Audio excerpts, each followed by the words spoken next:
Hello dear students. बच्चा आज हम लोग refraction of light at a plane surface के लेक्चर 2 की बात करेंगे। बेटा प्रीवियस लेक्चर जो लेक्चर 1 था उसमें हम लोगों ने बात की थी कि रिफ्रैक्शन ऑफ लाइट क्या होता है, क्यों होता है, फिर लॉ ऑफ रिफ्रैक्शन की बात किए थे। उसके बाद हम लोगों ने रिफ्रैक्टिव इंडेक्स के बारे में बात की थी। आज के लेक्चर में हम लोग देखेंगे कि अगर रिफ्रैक्शन ऑफ लाइट यानी कि लाइट का अगर रिफ्रैक्शन हो रहा है तो लाइट की स्पीड में, लाइट की वेवलेंथ में या लाइट की फ्रीक्वेंसीज में किस तरीके के इफेक्ट आते हैं। तो बेटा इन जनरल स्पीड चेंज होती है। अगर रिफ्रैक्शन हो रहा है लाइट का तो स्पीड चेंज होगी, यानी कि रेयरर टू डेंसर जब लाइट जाती है तो स्पीड डिक्रीज करती है और डेंसर टू रेयरर जाती है तो स्पीड इंक्रीज करती है।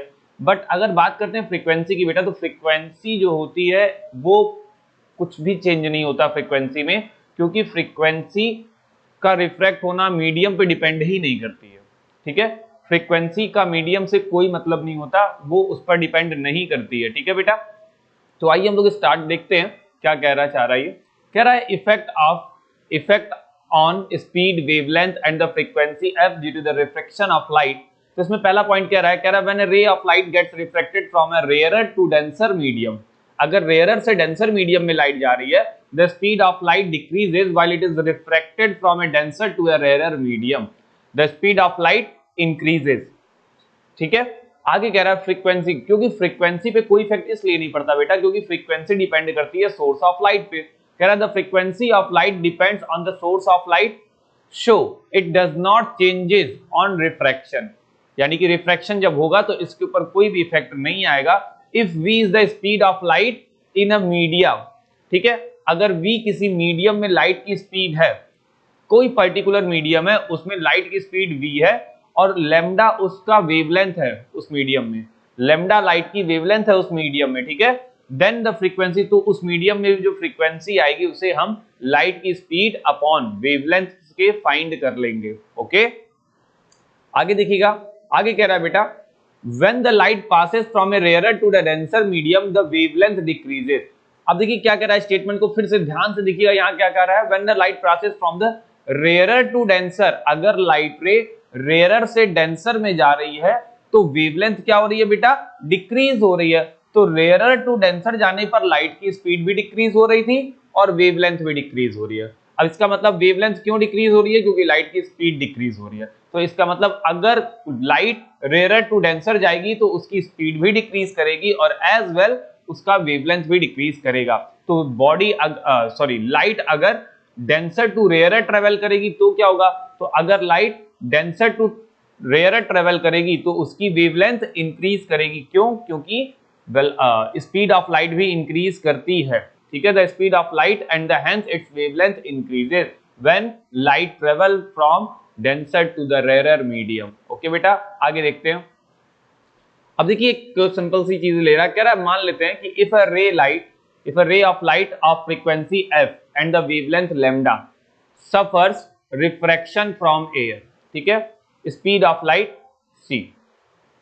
कह रहा है कि मान लो कि हमारे पास जो लाइट है उसकी फ्रीक्वेंसी हम f ले रहे हैं और उसका वेवलेंथ लैम्डा ले लेते हैं और एयर से हम ले लेते हैं, तो उसमें स्पीड ऑफ लाइट को हमने c लिख दिया। ठीक है, टू अ मीडियम, और किसी मीडियम के रिस्पेक्ट में हम उसको ले रहे हैं, कोई एक और मीडियम है बाकी ये, to a medium in which the speed of light is v। अब उस मीडियम में जो लाइट की स्पीड है वो v हो गई है और उस मीडियम में फ्रीक्वेंसी लगभग सेम रहेगी तो फ्रीक्वेंसी पे कोई असर नहीं पड़ेगा। लेकिन उस मीडियम में अगर स्पीड चेंज हो रही है, जो कि स्पीड पहले c थी इस टाइम v हो गई है, तो उसका मतलब वहां पर वेवलेंथ भी चेंज होगी। तो पहले वेवलेंथ लैम्डा थी तो दूसरे वाले मीडियम में लैम्डा डैश हम लोग मान लेंगे। तो wavelength of light changes to the lambda dash such that, frequency को हम कैसे कैलकुलेट करते हैं, frequency is equal to speed of light upon wavelength. तो भाई पहले वाले मीडियम के लिए हम लोगों ने निकाल लिया, अब दूसरे वाले मीडियम के लिए हम लोगों ने क्या किया, frequency is equal to speed of light in that medium upon wavelength on that medium. तो इसका मतलब फ्रीक्वेंसी दोनों कंडीशन में इक्वल होती है, तो इन दोनों को हमने इक्वल कर लिया। यहां से हमने लेमडा को ट्रांसपोज किया तो लेमडा डैश को हम लोगों ने ट्रांसपोज किया तो हमारे पास लेमडा डैश के लिए आ गया कि लेमडा डैश, ठीक है बेटा, lambda dash is equal to the speed of light in second medium upon speed of light in first medium into wavelength in the first medium. Okay, इसका मतलब अब देखिएगा बेटा, ये जो v बाई सी है ये स्पीड ऑफ लाइट है, तो अगर हम लोग जेन्युइन कहें तो c बाई वी ये क्या होता है बेटा, रिफ्रैक्टिव इंडेक्स होता है किसी मीडियम का एयर के रिस्पेक्ट में, ठीक है, क्योंकि पहला मीडियम तो एयर है।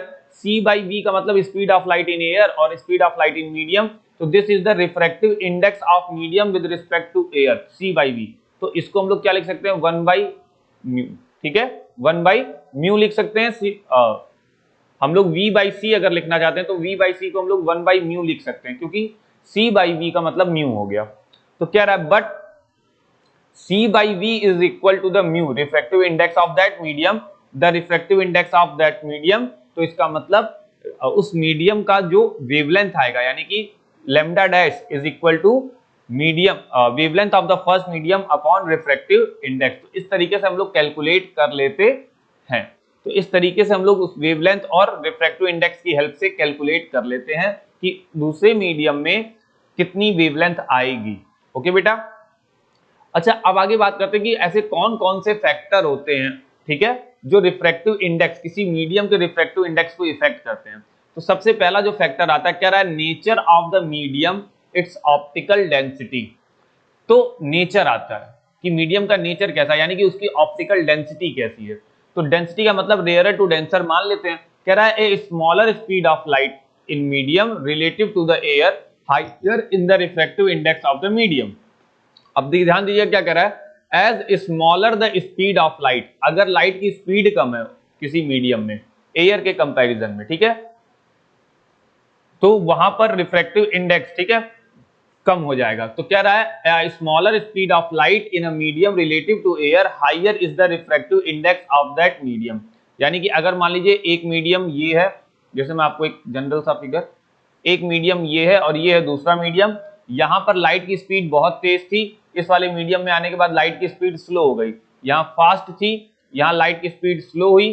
तो स्लो होने का मतलब इस वाले मीडियम का रिफ्रैक्टिव इंडेक्स क्या है, ज्यादा है, ठीक है, यानी कि द स्पीड ऑफ लाइट जब स्लो डाउन होती है तो यहाँ पर रिफ्रैक्टिव इंडेक्स क्या होता है, हाई होता है, ठीक है बेटा। और यहाँ पर स्पीड फास्ट है तो यहाँ पर रिफ्रैक्टिव इंडेक्स इस मीडियम के कंपैरिजन में लो है, ठीक है बेटा। आगे देखिएगा अगली प्रॉपर्टी, अगला इफेक्ट क्या होता है, physical condition such as temperature. अब टेम्परेचर पे कैसे डिपेंड करता है, क्योंकि बेटा अगर टेम्परेचर इंक्रीज करता है तो स्पीड इंक्रीज करती है। कह रहा है with increase in the temperature the speed of light in medium increases. अगर इंक्रीज कर रहा है तो इसका मतलब रिफ्रैक्टिव इंडेक्स क्या करेगा, डिक्रीज करेगा। टेम्परेचर बढ़ेगा तो स्पीड इंक्रीज करेगी, और अगर स्पीड इंक्रीज करेगी तो रिफ्रैक्टिव इंडेक्स क्या करेगा, so the refractive index of medium is decreases. Okay बेटा, next the colour of the wavelength of light. तो कलर या वेवलेंथ की बात करता हूं तो हमको मालूम है कि एयर में सभी कलर की स्पीड सेम होती है, लेकिन किसी और ऑप्टिकल मीडियम में सभी कलर की स्पीड चेंजेस हो जाती हैं, अलग अलग हो जाती है, क्योंकि उनकी वेवलेंथ भी अलग अलग हो जाती है। आगे कह रहा है द स्पीड ऑफ लाइट, ध्यान दीजिएगा, the speed of light of all colour in a same air या वैक्यूम या एयर, क्या कहती है, सेम हो जाता है या वैक्यूम या एयर, सेम इन एयर और vacuum, but in the any other transparent medium, किसी और मीडियम में the speed of light is different for the different colour, her colour की अपनी अलग स्पीड हो जाती है। कह रहा है इन अ गिवन मीडियम। आगे the speed of red light is maximum and that of the violet light is least. तो अगर दूसरे मीडियम में मान लो ट्रेवल भी कर रहा है तो उसमें कह रहा है कि रेड लाइट मैक्सिमम होगी स्पीड में और वायलेट लाइट की स्पीड क्या हो जाएगी, लीस्ट हो जाएगी। Therefore the refractive index of the medium is maximum for the violet। अब कह रहा है वायलेट की स्पीड लीस्ट होने से सबसे ज्यादा डेविएट ये करेगी, इसलिए इसका रिफ्रैक्टिव इंडेक्स सबसे ज्यादा होगा। Therefore the refractive index of that medium is maximum for the violet light। तो वायलेट लाइट के लिए उसका रिफ्रैक्टिव इंडेक्स सबसे ज्यादा होगा, वेयर एज रेड लाइट के लिए उसका रिफ्रैक्टिव इंडेक्स सबसे लीस्ट होगा। क्यों, क्योंकि रेड लाइट की स्पीड ज्यादा होगी और वो कम डेविएट करेगी। ओके, आगे कह रहा है the wavelength of red light is more than that of the violet light। तो अगर जो ज्यादा डेविएट करेगा उसकी वेवलेंथ क्या होगी, ज्यादा कम होगी। तो इसलिए कह रहा है the wavelength of the red light, जो कम डेविएट कर रहा है उसकी वेवलेंथ बड़ी होगी। तो रेड लाइट की जो वेवलेंथ होगी वो वायलेट लाइट के कंपैरिजन में ज्यादा बड़ी होगी। So refractive index of a medium decrease with the increase in the wavelength. इसका मतलब अगर वेवलेंथ इंक्रीज कर रही है तो रिफ्रैक्टिव इंडेक्स डिक्रीज करेगा।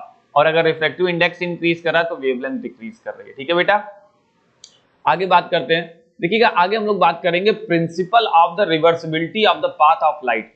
लाइट का एक ऐसा प्रिंसिपल है जिसमें हम लोग लाइट के रिवर्सिबिलिटी की बात करते हैं। ठीक है, तो अगर हम लोग इसको ध्यान से देखेंगे तो कह रहा है according to this principle the path of light ray is reversible, यानी कि लाइट रे जिस पाथ से जाती है हम उसको उस पाथ पर रिवर्स कर सकते हैं। कैसे कर सकते हैं? देखिएगा बेटा यहाँ पर फिगर है अब इस फिगर में एक चीज मिसिंग है, यहां पर आप क्या लेते हैं, एक मिरर लेते हैं।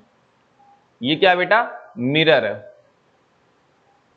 ये एक मिरर है, क्योंकि लाइट रे अगर यहां से ट्रेवल होते हुए अंदर आ रही है बेटा, तो ये अंदर आई, यहां रिफ्लेक्ट की और उसके बाद इसको कोई सरफेस चाहिए रिफ्लेक्ट होने के लिए, तो यहां मैंने एक मिरर बना दिया जिसकी वजह से ये रिफ्लेक्ट हो रही है। ठीक है, तो अब लाइट रे यहां से रिफ्लेक्ट होकर आगे जाएगी और बाहर निकलेगी, तो हम देखेंगे कि इसका जो पाथ है बेटा वो सेम है। क्या है पाथ? सेम पाथ आता है। ठीक है, तो हम लोग इसको थोड़ा सा और समझते हैं रिफ्रैक्टिव इंडेक्स के रिस्पेक्ट में। तो अगर हम इसको रिफ्रैक्टिव इंडेक्स के रिस्पेक्ट में समझेंगे तो आपको दिखाई देगा, जैसे मैं निकालता हूं, देखिए यहां लिखा है मीडियम 1 और मीडियम 2, तो refractive index of medium 2 with respect to 1 क्या आता है बेटा? Sine I upon sine R, ये आता है, sorry sine I upon sine R आता है। This is the refractive index of medium 2 with respect to 1, ये आ गया। अच्छा, लाइट आई सेम पाथ से गई, अब मैं निकालता हूं refractive index of medium 1 with respect to 2। So the refractive index of medium 1 with respect to 2, ये क्या हो जाएगा? एंगल आई और एंगल आर को अपनी जगह रहने देते हैं। तो अगर मुझे इसका रिफ्रैक्टिव इंडेक्स इसके रिस्पेक्ट में निकालना तो मैं क्या लिखूंगा? साइन आर अपॉन साइन आई।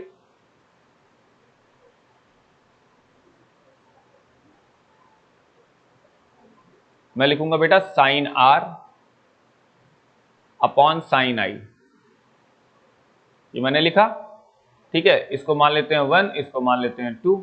अब मैंने इन दोनों का मल्टीप्लिकेशन कर दिया, यानी कि refractive index of medium 2 with respect to 1 is equal, sorry, multiply by refractive index of medium 1 with respect to 2 is equal to sine I upon sine R into sine R upon sine I. ये हो गया, ये cancel हो जाएंगे सब। जब ये cancel हो जाएंगे तो आएगा क्या? Refractive index of 2 with respect to 1 into refractive index of 1 with respect to 2 is equal to 1। अब हम यहां से इसको क्या करेंगे? इसको ट्रांसपोज करके इधर कर देते हैं। तो जब हम इसको ट्रांसपोज करके इधर करेंगे तो देखिए क्या होगा? Refractive index of medium 1 with respect to 2 is equal to 1 upon refractive index of medium 2 with respect to 1। तो इस तरीके का हमको एक क्या मिल जाएगा बेटा? रिलेशन मिल जाएगा कि दो मीडियम के रिफ्रैक्टिव इंडेक्सेस में क्या रिलेशन होता है, यानी कि refractive index of the first medium is the reciprocal of the refractive index of the second medium. Okay बेटा, बट दोनों सेम काइंड ऑफ मीडियम की बात हो रही है यहाँ पे। ओके, आगे देखते हैं। कह रहा है experimental verification of the law of the refraction, experimental verification of a law of the refraction and determination of refractive indexes of glass। किस तरीके से फाइंड करते हैं? तो बेटा आपको ये फिगर दिख रहा है, अब मैं थोड़ा सा इस फिगर को डिफाइन करता हूं कैसे करेंगे। आप एक कार्डबोर्ड लेते हैं, कार्डबोर्ड पे आप एक रेक्टेंगुलर ग्लास स्लैब रखते हैं। रखने के बाद बेटा आपको क्या करना है, ध्यान से सुनिएगा कि आप एक कार्डबोर्ड लेंगे, रेक्टेंगुलर ग्लास स्लैब उसके ऊपर रखेंगे और उसकी आउटलाइनिंग कर लेंगे। ठीक है, ग्लास स्लैब की साइज को पेपर पे आउटलाइनिंग आपने कर ली, आउटलाइन कर लिए। आउटलाइन करने के बाद आपने क्या किया? ग्लास स्लैब को हटा दिया।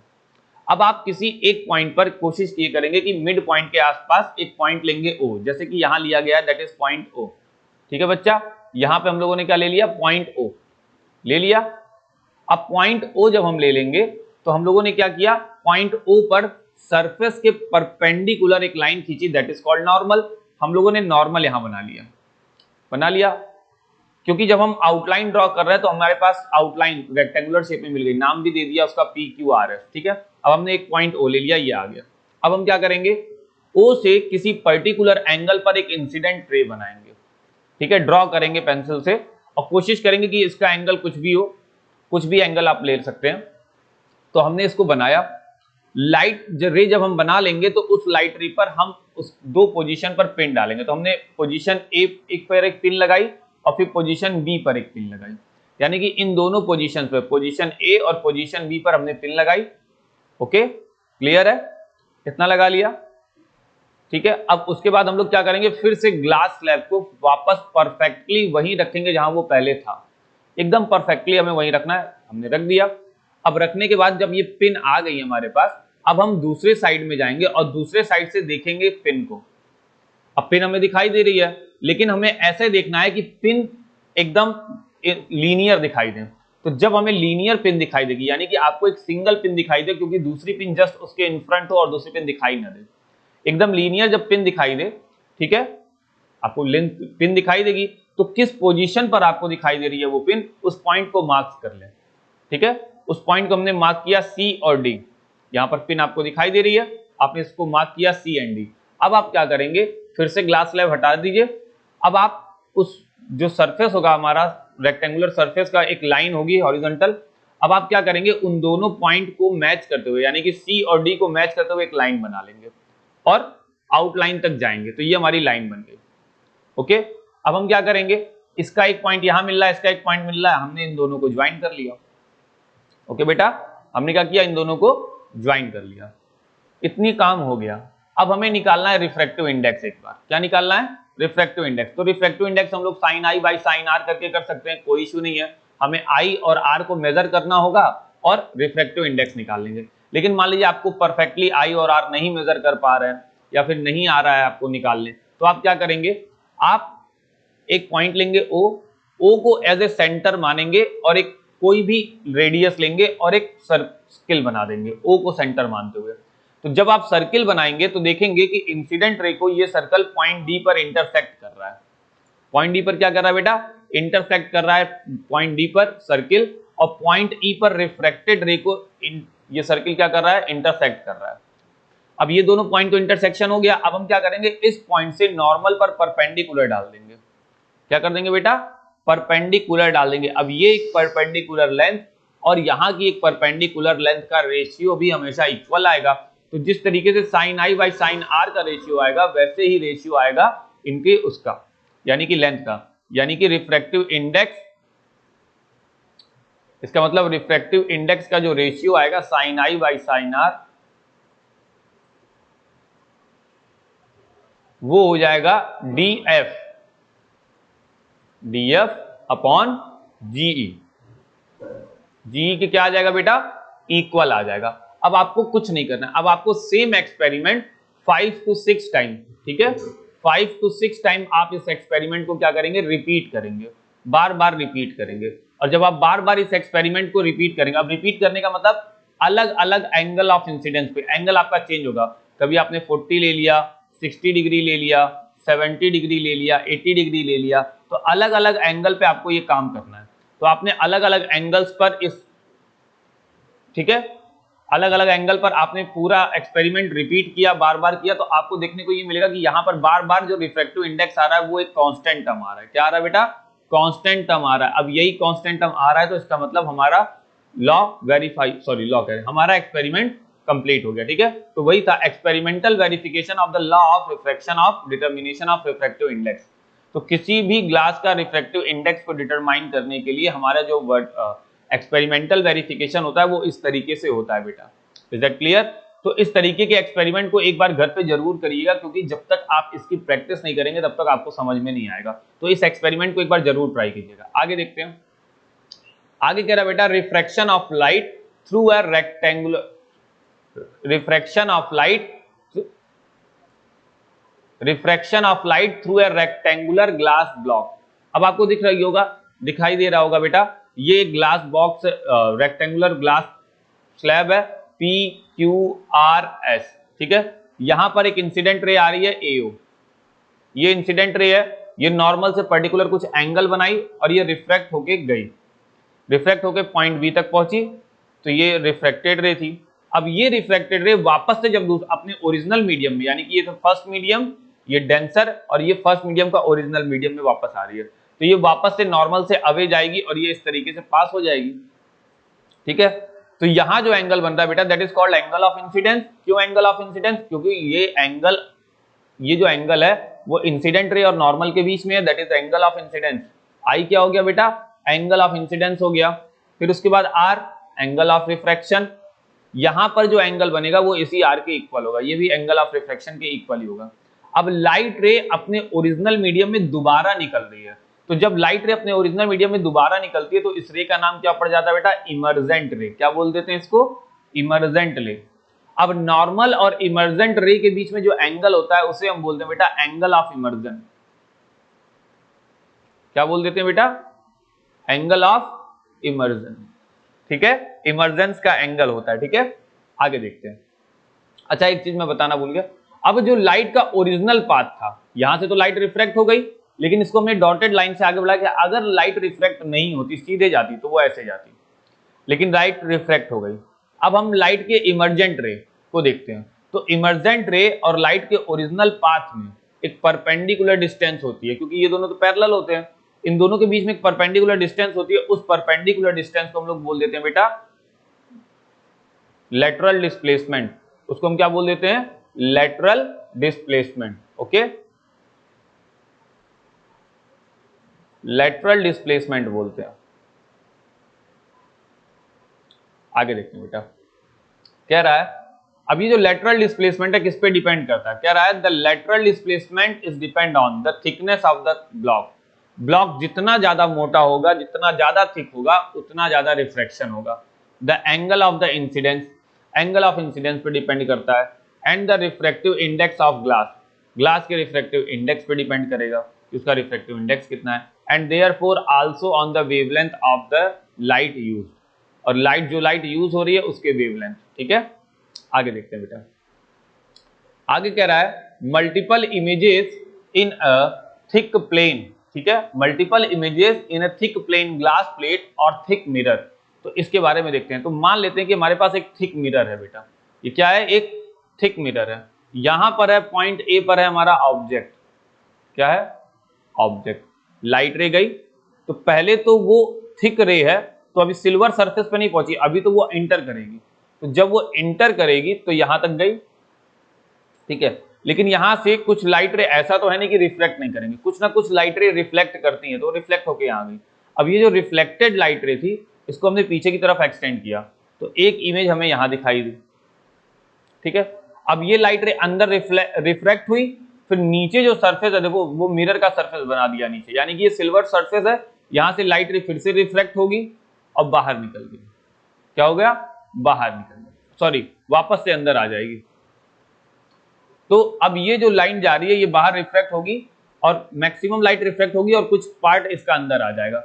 अब ये लाइट को हम पीछे की तरफ एक्सटेंड करेंगे तो यहाँ आएगा A2, यहाँ पर एक इमेज आ जाएगी। अब जो पार्ट हमारे अंदर आया, यानी कि मिरर के अंदर रह गया है, ग्लास के अंदर रह गया, वो फिर से इस पॉइंट पर रिफ्लेक्ट करेगा और आगे जाकर रिफ्रैक्ट करेगा। इस पॉइंट को पीछे किया, यहाँ इमेज मिल गई, सेम एज यहाँ इमेज मिल गई, इस तरीके से मिल गई। तो इस तरीके से हमें इमेजेस मिलती जाएंगी, लेकिन याद रखिएगा यहाँ पर इमेजेस की इंटेंसिटीज में चेंज आता जाएगा। तो इस तरीके से हमें मल्टीपल इमेजेस मिलती हैं, लेकिन जितना हमारे लिए विजिबल होता है हम उतना ही काउंट करते हैं। ठीक है, तो एक ऑब्जेक्ट की एक थिक ग्लास स्लैब या मिरर से कितनी मल्टीपल इमेजेस बन सकती हैं। ओके ओके बेटा, एक बार रिवीजन कर लेते हैं कि क्या पढ़ा आज हमने, क्योंकि आज के लेक्चर में हम लोग बेटा इतना ही देखेंगे। हम लोगों ने बात की बेटा किस तरीके का इफेक्ट आता है, कैसे होता है, फिर उसके बाद क्या क्या फैक्टर्स हैं जो रिफ्रैक्टिव इंडेक्स को इफेक्ट करते हैं, principle of reversibility of the path of light के बारे में हम लोगों ने बात की। उसके बाद एक एक्सपेरिमेंटल वेरिफिकेशन हम लोगों ने किया, क्या जो हमारे पास लॉ है रिफ्रैक्शन का, क्या वो वेरीफाई होता है कि नहीं होता है, अगर होता है तो किस तरीके से होता है, उसके लिए एक एक्सपेरिमेंटल वेरिफिकेशन हम लोगों ने किया। उसके बाद हम लोगों ने लाइट से रिलेटेड कुछ और टर्म्स जाने, और उसके बाद हम लोगों ने क्या किया, मल्टीपल इमेजेस के बारे में जाना कि किसी थिक प्लेन ग्लास से किस तरीके से मल्टीपल इमेजेस बनती हैं। ओके बेटा, ओके बेटा, फिलहाल आज के लेक्चर में हम लोग इतना ही देखेंगे, बाकी की चीजें नेक्स्ट लेक्चर में देखेंगे। Okay, bye bye.